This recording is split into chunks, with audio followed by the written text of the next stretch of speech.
Victoria from Biblio Lifestyle, and you're listening to the Reader's Couch podcast, the show that will help you bridge the gap between living a full and busy life to one where you're reading, learning new things, and having fun.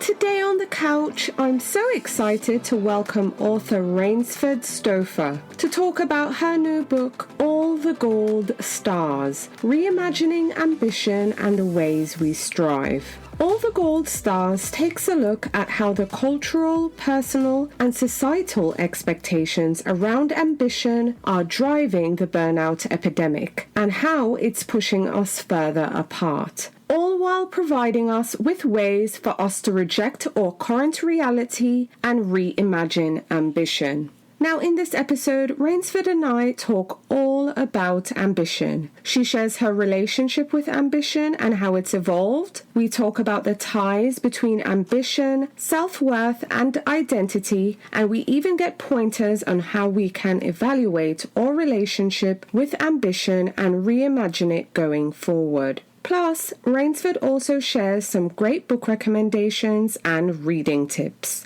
So, let's get into the episode because I can't wait for you to listen to my chat with author Rainesford Stauffer. Hi there, could you do me a favour really quick? Would you pretty please subscribe to the show, leave me a 5-star rating if you like it, and share an episode or two with your bookish friends? Better yet, if you could drop a link to the show or to your favourite episode in your book club or bookish group chat, that works too. I promise, it only takes a few seconds, it really helps the show, plus I'll be incredibly grateful for it. So thanks in advance, and now on to the episode. Hi readers, welcome again to the Reader's Couch. I'm your host, Victoria Wood, and here on the couch with me is an author, speaker, and journalist whose work has appeared in numerous publications. But she's here on the couch with me to talk about her new book, All the Gold Stars, Reimagining Ambitions and the Way We Strive. Please welcome to the couch, Rainesford Stauffer.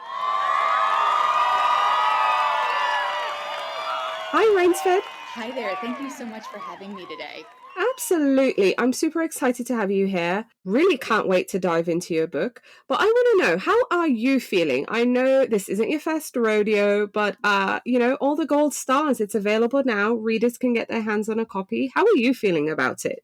Oh my gosh, in some ways it still doesn't feel real. And I'm sure that that's the case for every author with every book, but I still think of this as a collection of Google Doc folders on my computer and back and forth emails with my editor and all of the conversations that people really generously made time for over the course of reporting. So it is surreal to see it out in the world, and I am just feeling very grateful to have had the chance to speak to so many amazing people and feel very lucky that people are reading the book. Oh, yay. I love that. And I hope more readers, after listening to this episode, will pick up a copy and read it too. But I want them to hear straight from you. Tell us about your book, All the Gold Stars, and what can readers expect when they go in? Absolutely. So All the Gold Stars is a nonfiction book that looks at the impact of ambition, where ambition comes from, and how it manifests in different parts of our lives, whether that's in school or work, mental health and sense of self-worth, kind of how our ambition plays out in all of these different domains and shapes us. And then the second half of the book kind of looks at what it takes to reimagine ambition, to get beyond this script of achievement where we're so focused on a series of goals. We're grappling with the pressure and the strain of trying to meet those without always having the resources necessary to do that, and what it looks like to pour ambition into care, into community, into fun, into being ambitious for each other beyond just individual striving.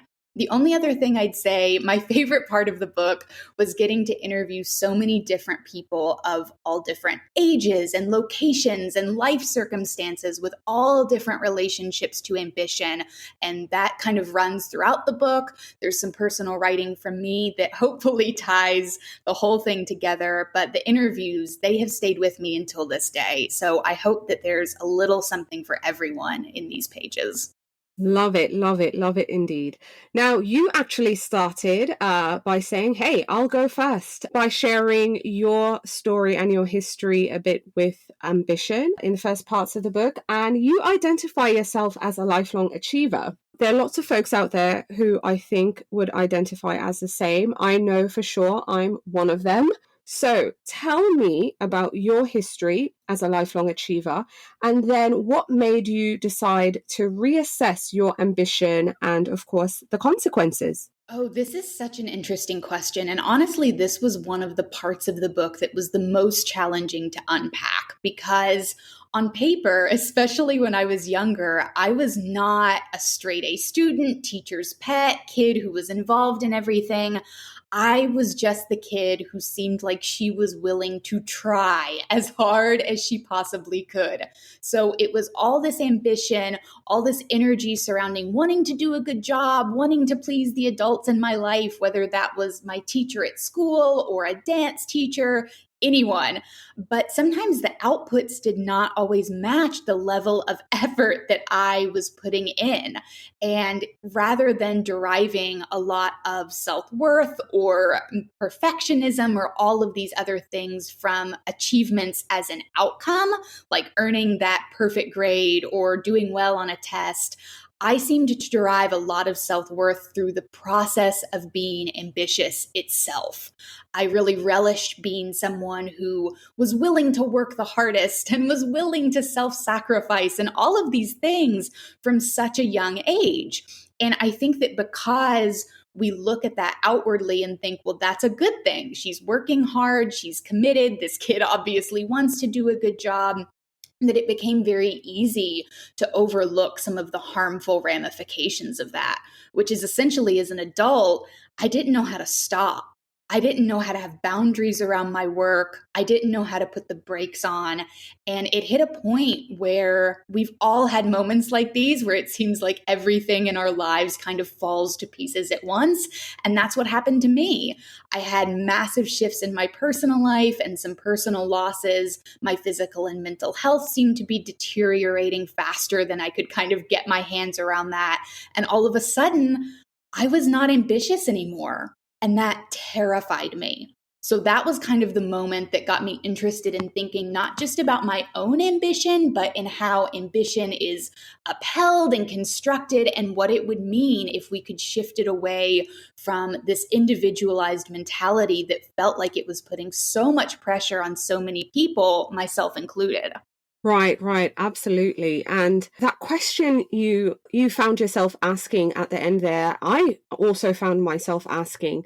And it's just, where does this ambition come from? This need to achieve. And while for some folks, they might immediately identify that, well, it's me, it's individual. Mm-hmm. When we look at things on a larger scale, I feel, and I've been a casual observer for many years and now I'm fully immersed in the project, but I feel America as a society, this is something woven into our fabric here as a country, and Americans describe themselves as proudly a capitalistic nation and that it grows and thrives, and this is the reason we are number one. So I guess my question is what is your take on just how much ambition is tied to our society at large? This is actually a theme that I think runs through the reporting throughout the book, because we know that just as often as ambition can be a way to express agency or passion, it can be very inspiring. It can also be used as an excuse to exploit people and is undoubtedly responsible for some really horrific harms throughout history. And I think that we see that in the way American society functions. I think capitalism underpins all of our quote unquote norms around ambition. Who is considered ambitious? Who is encouraged to be ambitious versus who is shamed for having ambition, what a certain kind of ambition looks like, and what kind of accomplishments we should be going after, the timeline on which we should be achieving those. All of that is bound up in capitalism and cultural, societal, and structural expectations that reinforce what success is and who has access to it. also shape ambition. So I think that it's absolutely part of the American fabric, this idea that we're all achieving, we're all striving. And I think maybe most importantly, we're all supposed to be in it alone. It creates this very individualized nature of accomplishment where your worth is completely bound up in your work. Whether you identify with your work personally and it has some sort of meaning to you, or because the way you live, the way you move through the world, whether you can afford to pay rent, whether you can afford to eat, is also bound to work. So it's this sense that our identities, as well as our basic needs, are entirely tethered to the outcomes of our ambition. And I don't think it's hard to see how many people that leaves out, how many people it intentionally leaves behind, and how it narrows our definition of what ambition is and can be. Right, absolutely. I think it's very much tied to our cultural and societal expectations. I guess kind of going back to the book, I remember there was this chapter, Life's Good Behavior Chart. I very much identified with Bree, who you had a conversation with for the book, because she mentions that from an early age, her identity, who she is as an individual, her self-worth was tied to her ambition. So let's talk about tying self-worth to identity, which is also tied to ambition, because it feels like a chain link at this point. Absolutely. And I think that Bree's story is such a good example of that. One of the things that I was really interested in part because I had seen how this had impacted me, how it had impacted so many of my friends or coworkers, this idea that self-worth is only connected and only tethered to the last good thing you did, which puts us kind of on this constant hamster wheel of having to earn feeling good about ourselves, feeling satisfied, feeling safe, feeling valued, feeling like enough. And the thing about this is those are things that we are intrinsically just by the nature of being a human being. We shouldn't have to be proving our enoughness through a gold star or an achievement at work or any single accomplishment. But one of the things that I found really fascinating is that I quote some research in the book, in that chapter, from Jennifer Crocker, Shauna J. Lee, and Laura E. Park, that says that self-worth or self-esteem is contingent on satisfying some standard of worth or of value. And what those standards are can vary. For some people, that might be school or work. It can exist in all different domains and certainly isn't one size fits all. But the trick with that is when that pursuit of self-worth, that pursuit of feeling like we have value kind of eclipses all our other needs, where we're so focused on trying to earn that positive output or that positive outcome that it eclipses our need for rest, our need for belonging, our need for friends. And of course, it makes all of this so individualized because it's about what we can achieve in a silo on our own.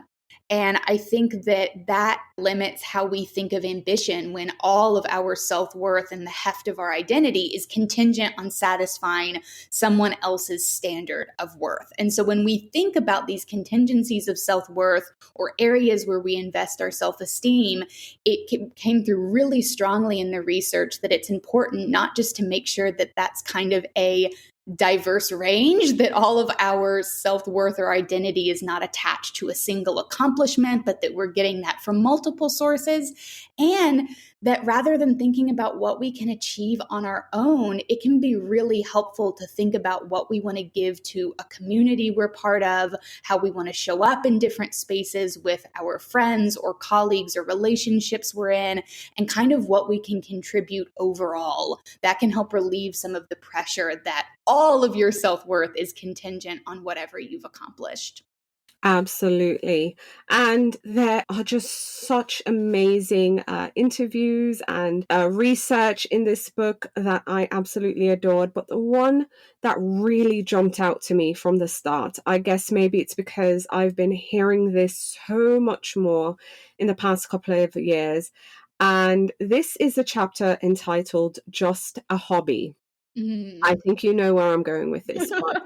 I'm constantly hearing, about monetizing your hobby. You should do what you love. You should follow your heart, all these different things. And I mean, look, there is a place for that, 100%. And I want to make it very clear, I'm not discounting it, but what gave me such insight and perspective and understanding was when you were speaking to an associate professor, her name is Erin, and where she interviewed students from different schools and just their perspectives on participating in the labor force, making their hobby a job that can actually pay the bills. I'm really curious on your take, but also obviously sharing more from this chapter, because I do think we live in a time where we are hearing more and more, we shouldn't settle and we should only focus on doing what we love and of making our hobbies or jobs.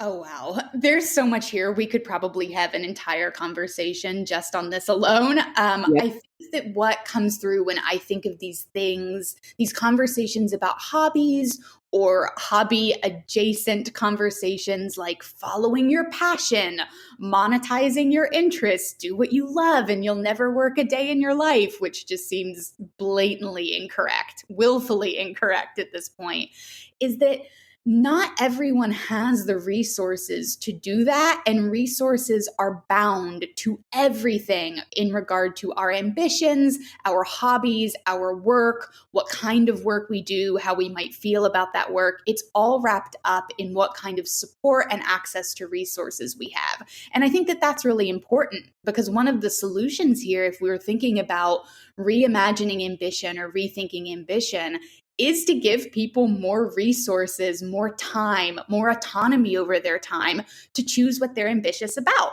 And that very well could be a hobby. But the thing that I was really interested in kind of pushing back on in this chapter was this talking point that I've heard a lot just in passing about how a hobby alone can kind of be the antidote to overwork. That if you're dealing with a toxic work environment or an unpredictable schedule, your hobby can be an outlet, it can be a balm, it can be a safe space to maybe develop a whole second stream of income. And while that's certainly true for some people, it's definitely not across the board. And I think that when we zoom in on the hobby, we kind of lose the bigger plot that work is really harming people and that people don't have the basic resources they need. And in a lot of cases, their work environment is preventing them from having those. So that's the thing that's top of mind for me, is that it's not as simple as just get a hobby if you're being overworked, if you feel like you're burnt out. And I also think it's important to note that, there's different kind of classifications of hobbies that we might be very ambitious about. Having a hobby is not necessarily a counterpoint to ambition, which, to be honest, I found really surprising when I first started researching and reporting this, because I imagined the hobby as kind of the safe space from ambition, the spot that we didn't have to worry about achieving in. And people, very quickly and very clearly outlined that they were actually very ambitious about their hobby. They were just ambitious more about the process, about the meaning they were deriving for something, about how precious the time they were spending on it felt. It was not always about turning a hobby into a second job. And I think that, to keep going in this circle, the reason a lot of people turn their hobbies into a job is because it's the only way they can afford or have time to do them. So it's obvious how all entangled this is all together. But I think that the big takeaways for me are that, a hobby demands a different kind of ambition from us, and it is a worthy kind. It's also something that does not have to become another opportunity to change your life or start a new job or follow your passion. You can be ambitious about doing something just for pleasure or just for fun. Absolutely. So I love the subtitle of your book, Reimagining Ambition and the Ways We Strive, just because I also want to, kind of have a counter conversation in that I know there might be someone out there who's saying, well, ambition isn't a bad thing. It's not negative. Hence why I love the subtitle. We're reimagining ambition and just the ways we approach it. So I guess my question to you is, if there's someone here listening and saying, well, ambition isn't all that bad. Why is it such a negative thing that one person, an individual, is striving and pushing more than, another individual in question? Why is that a bad thing? And why are the benefits from that ambition? You get a promotion at work, you're making more money, you're living your version of your best life. So for someone who says, well, that's not a bad thing, it's just, they are pushing to have what they want. And if you choose not to, that's on you. What would you say to that individual? Oh, I love this question. I love this question because I've gotten another version of it a lot, which is, well, aren't you ambitious? And the answer is, of course. My ambition looks very different than it did a couple years ago, which is in large part due to reporting this book. But it would not be honest of me to say that I don't have ambition anymore and that some of my ambitions aren't very related to my work. They are. But I think a couple things here. I think number one, it is important to note that we are not going to be able to outstrive or out ambition systemic and structural barriers that prevent people from having the resources they need to live a fulfilled life, that kind of keep them from having choices about how they want to spend their time or what they want to be working on. And I think that that's a really critical part of this conversation, because there's no version of what's considered ambitious or successful that does not directly intersect with gender, race, class. When we think of the norms of who an ambitious person is, they're overwhelmingly white, usually male, cisgender, able-bodied, and having some level of personal freedom to make choices. And I think that that matters just for the sake of context, that we think about ambition as this very individualized feeling or this individualized trait, but the way certain kinds of ambition are upheld structurally are really important to thinking about our own ambition and how it functions in the society that we're living in. Number two, I think if you're someone who's striving and working toward a goal and feeling very ambitious and you feel like you're reaping the benefits of that, I think that that's an incredible thing as long as it feels good to you. I think where ambition can very easily go out of balance, which I touch on in the reporting, is again, when it is the center focal point that kind of overrides our other needs. Our needs for rest and taking care of ourselves, our need to be part of a community and spend time with other people we care about. When ambition or ambition for one single thing is the only focus in our lives, I think that that really limits how imaginative and how expansive our ambition can be. And I'm sure that's a matter of personal opinion. A lot of this is different kinds of ambition feel good for different people. It certainly manifests in different ways. So if you're someone that feels like your ambition is to your benefit and that it's going well in your life and it feels good, I think that that's fantastic. I would encourage you to think about how you can share some of that ambition outward and contribute to helping other people develop that relationship with it or their version of that relationship with it. But I'd say good for you.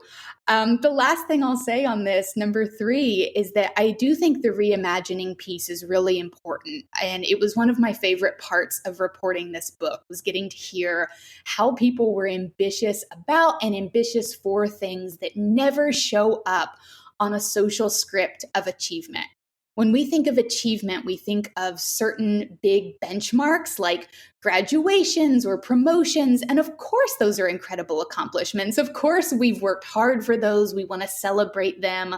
But I think my rebuttal is, what if being ambitious about more and expanding our idea of what ambition can mean actually gives us more opportunities to celebrate, more opportunities to advocate and take care of each other, and more opportunities to be in community with each other. And that's what kind of came through loud and clear in the reporting, is that we have a chance to make ambition not something we have less of, but something we have more of in really special and expansive ways. Absolutely. I love that, because I hope, if for nothing else, that the biggest takeaway for readers, because it was for me, is that we don't have to go at it alone, that we should assign value to more of our friendships or relationships and just all those ships out there that we have, the different kinds of relationships we have with folks. So my question is to you, how do you think we move forward? How can we shift the dynamic? What are some steps folks listening can take to start to, one, reassess their relationship with ambition, but also to reimagine it as one where you don't have to go at it alone. You can do it as a part of a collective. Oh, I love this. I think that we're seeing so much of this right now when we think of collectivity in workplaces, rates of unionization, people talking to coworkers about their salaries and the experiences they're having at work. That's obviously a very work-specific example, but I think it illustrates the fact that not only can things get a lot better when we're in it together and we're talking to each other, but that people are already moving in that direction anyway. It's already happening.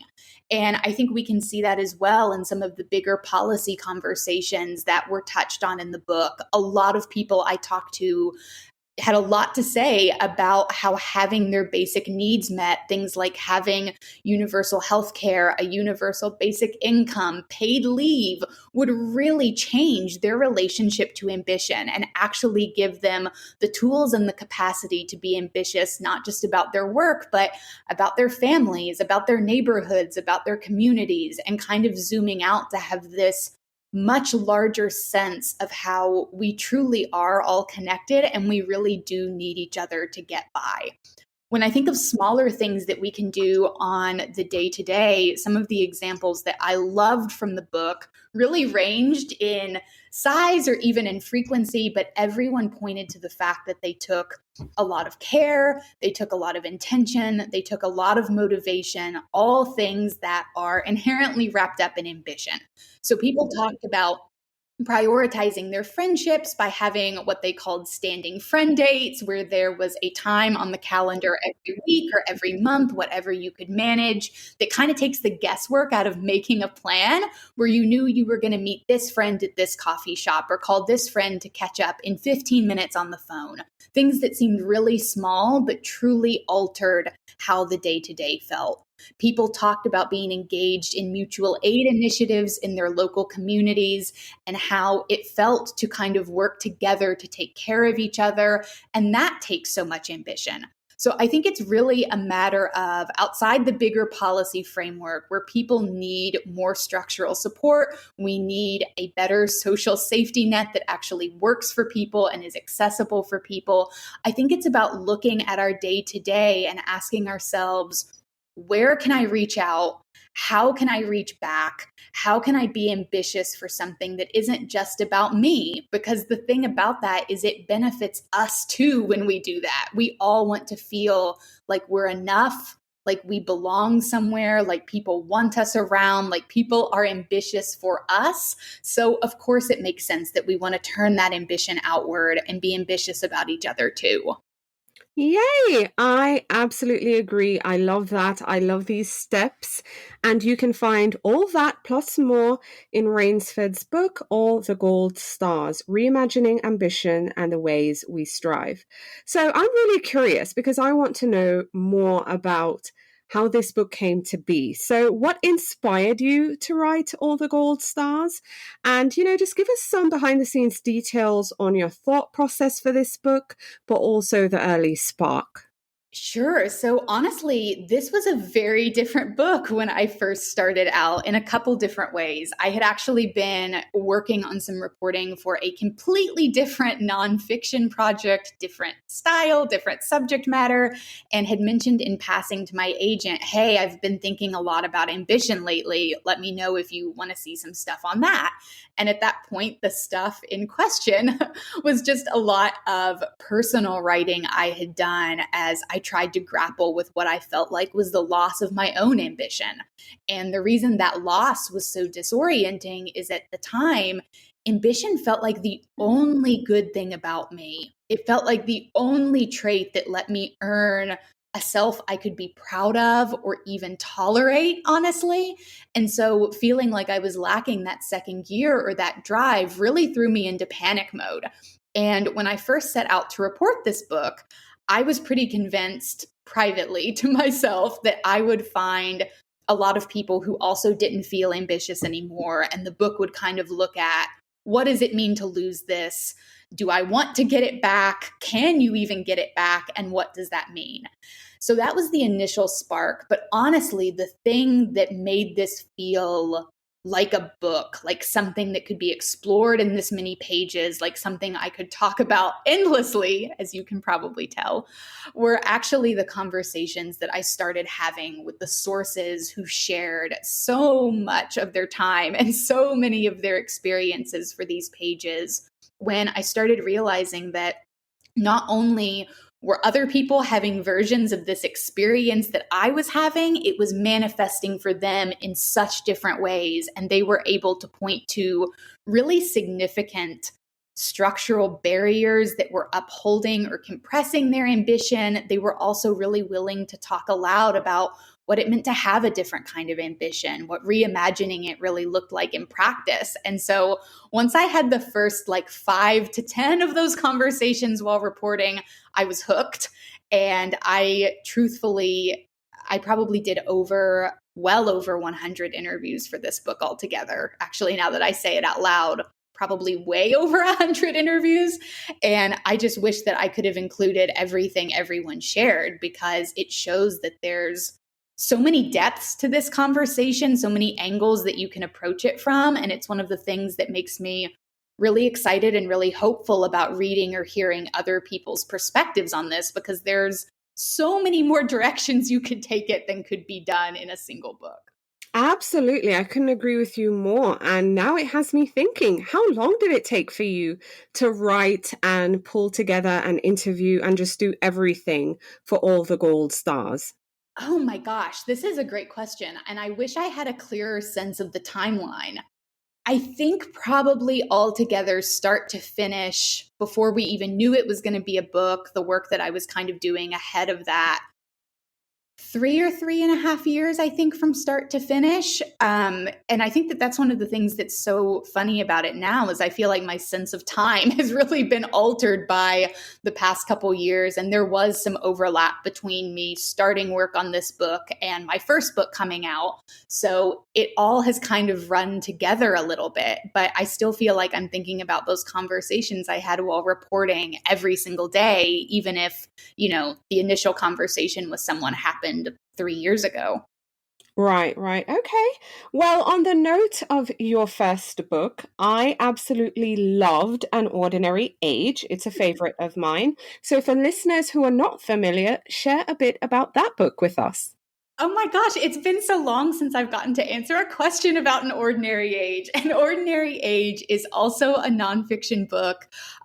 It deals with the expectations to have the most extraordinary life in your young adulthood, specifically the early 20s, which is a time when a lot of structural dispossession and systemic issues, or impact of systemic issues, really sink their teeth in and kind of come to fruition.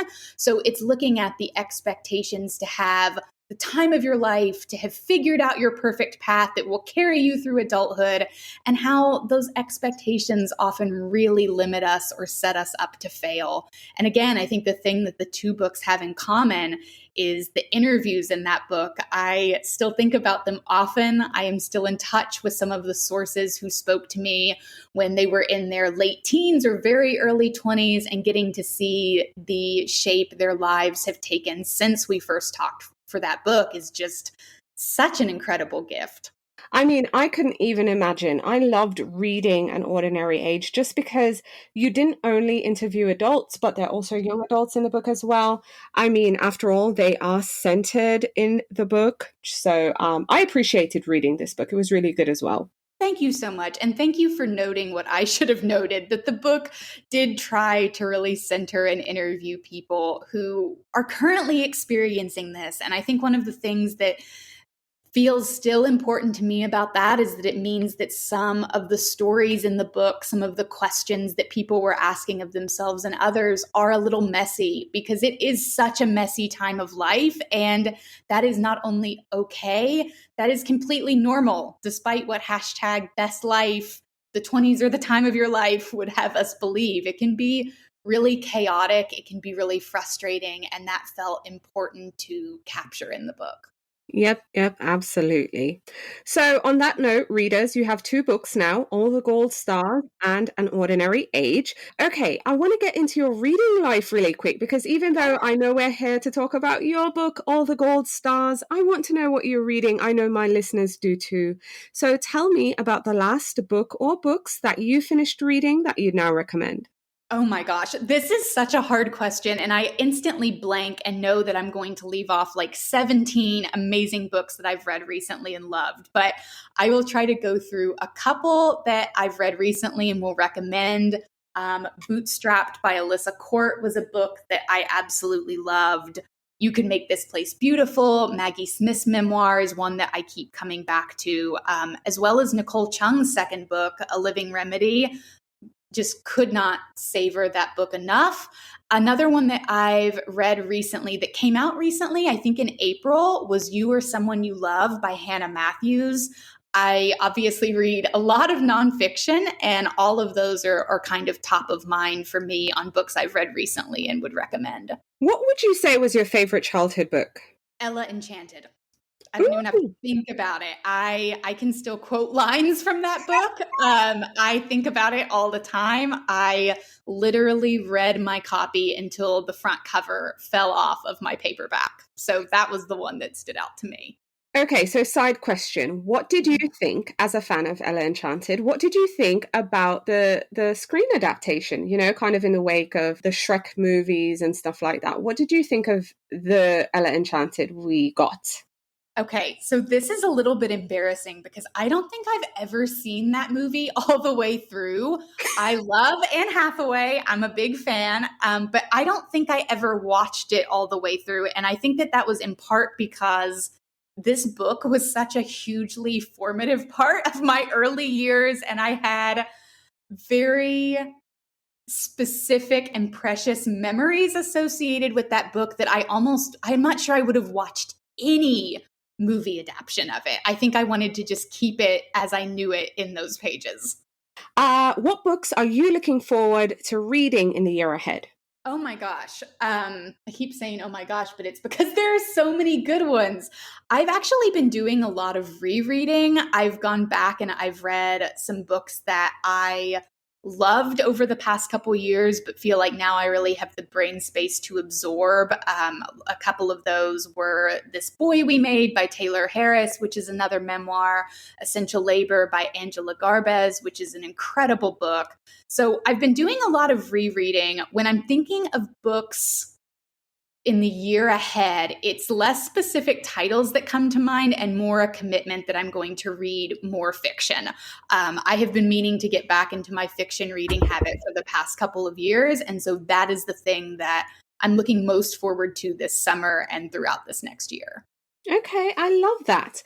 On the reading life note, I love the fact that you reread books, because that's a rarity, especially amongst adults. It's no problem when a child binges and reads the same thing over and over again. It's like we celebrate it, but when it comes to adults, not so much, because there's so many books out there to read and so on and so on. So what is your take on the rereading debate? First of all, I did not know until this moment there was a rereading debate. I do think it makes sense. I feel like there are always more books, both new releases and older ones, that are on my to-be-read list and that I want to read and feel like I don't have the time.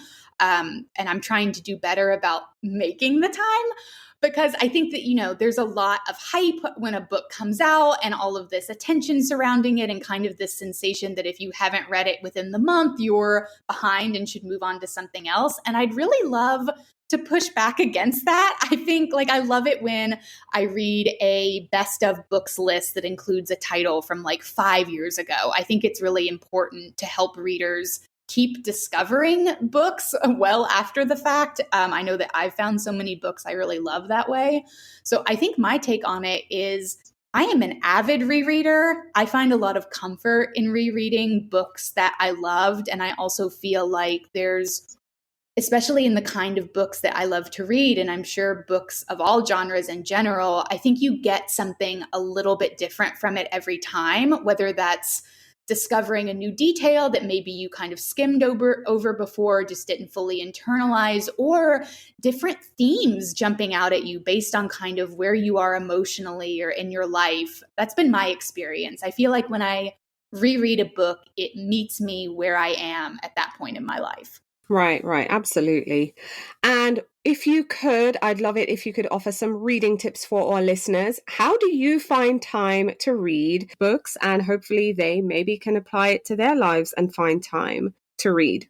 Absolutely. So the biggest tip that's worked for me, and I've tried a lot of them because I went through a phase where it felt really hard, honestly, to sit down and concentrate. And I tried audiobooks while I was walking, which I really loved, but I missed the sensation of really sitting down with a book and taking notes. So that's one. If you are an audiobook person, I think audiobooks 100% count as reading a book. But the tip that's been most enduring, most lasting for me is to not beat myself up if I can only read in 10 or 15 minute increments. I used to really want to sit down and settle in for an hour. And of course, if you can settle in for an hour or more, it is lovely. But I found that if I read for 10 or 15 minutes while I was waiting for water to boil on the stove, or while I was in line at the post office, or whatever it is, it really kept me engaged in the book I was reading and actually helped me finish a lot of books that way. So plug it in where you can. It doesn't matter if it's just a couple pages. You don't have to go fast. I think it's just about building in that 10 or 15 minutes wherever you can grab them, just most of the time. Right, absolutely. And Rainesford and I won't be giving gold stars for people who read for an hour versus people who read for 10 minutes. So 10 minutes matters just as much. Gold stars for everyone, regardless of your reading pace or how many books you read this year. I just think it's great that people are reading, however they're doing it. Absolutely. I couldn't agree with you more. So on the podcast, we also love indie bookstores. So share with our listeners your favorite indie. Oh, no. Oh, my gosh. This is such an impossible question. So many who have been so kind and generous to me. I'm going to go with Carmichael's bookstore in Louisville, Kentucky, because I am a Kentuckian, and that is one of the bookstores I think is kind of a home bookstore for me.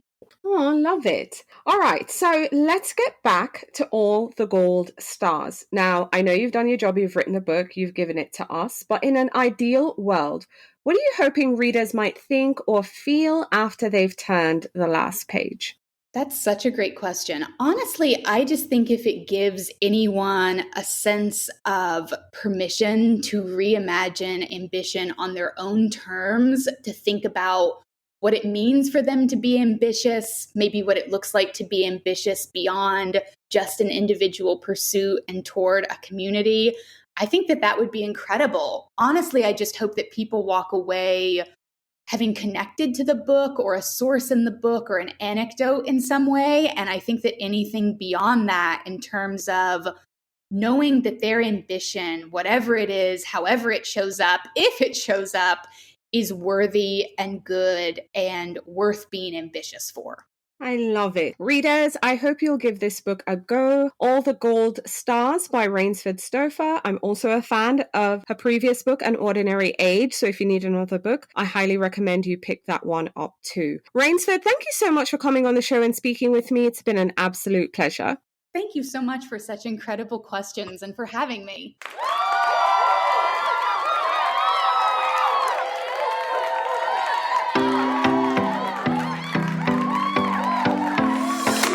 Thank you so much for listening to the Reader's Couch podcast. Please subscribe to the show, share it with a friend, and take a few seconds to leave a rating and review. Until next time, stay lounging, stay reading, and whenever you're in doubt, go straight to your local bookstore or library. Thanks again for listening, and happy reading.